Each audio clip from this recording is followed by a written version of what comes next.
નમસ્કાર મિત્રો, કેમ છો? મજામાં? આજે વાત કરવી છે એક સ્વાતંત્ર્ય સેનાની, જેને આદિવાસી સમાજમાં પણ ખૂબ જ સેવા કરી છે. અને જેને કહીએ કે સોટુભાઈ નાયક, જેનું આપણે નામ સાંભળેલું છે, એમના મોટા ભાઈ. એમનું નામ છે ગેલુભાઈ નાયક. ગેલુભાઈ નાયકની વાત કરીએ તો એમણે 90 વર્ષની જે ગાથા છે, જીવન કથા છે, એની અંદર ઘણા ચડાવ ઉતર્યા હતા.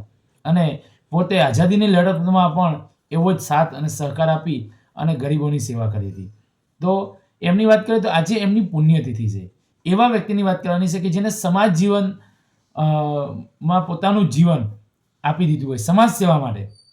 તો જોઈએ આપણે એમના જીવન પરિચયની વાત.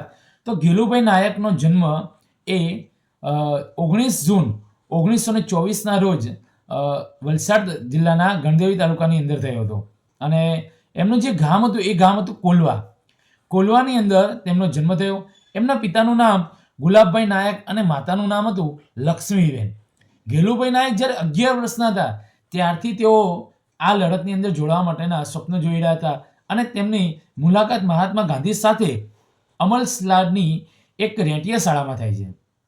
ત્યાં ગાંધીજીની મુલાકાત પછી તેઓ એમના વિચારોથી પ્રભાવિત થઈ એમની સાથે જોડાય છે.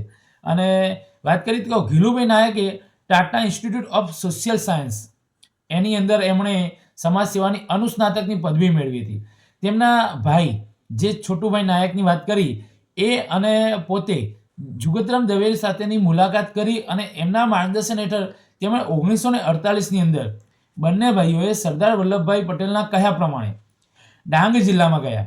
અને ડાંગ જિલ્લાની અંદર સર્વોદય કાર્યકર્તા તરીકે તેમના ભાઈ અને ચુનીલાલ વૈદ્ય સાથે તેમણે શરૂઆત કરી.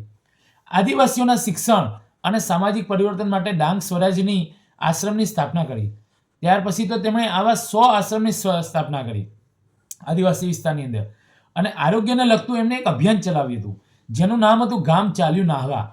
અને આરોગ્ય અને સ્વચ્છતા બંને શરૂ એમણે એક સાથે કરી.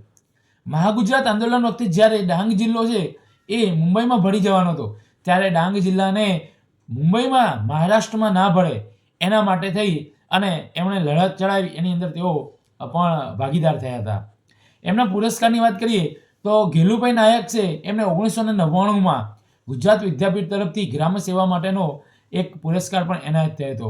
આવા ગેલુભાઈ નાયક જેને સ્વતંત્ર ચળવળ વખતે અને સાથે સાથે આપણા આદિવાસી સમાજ માટે જેને 100 આશ્રમોની સ્થાપના કરી અને મદદ કરી, એમનું 16 જાન્યુઆરી અને 2015ના રોજ ડાંગના આહવામાં અવસાન થયું હતું. અસ્તુ, આવજો. આવતીકાલે ફરી મળીશું એક નવા વ્યક્તિ પરિચય સાથે. આવજો.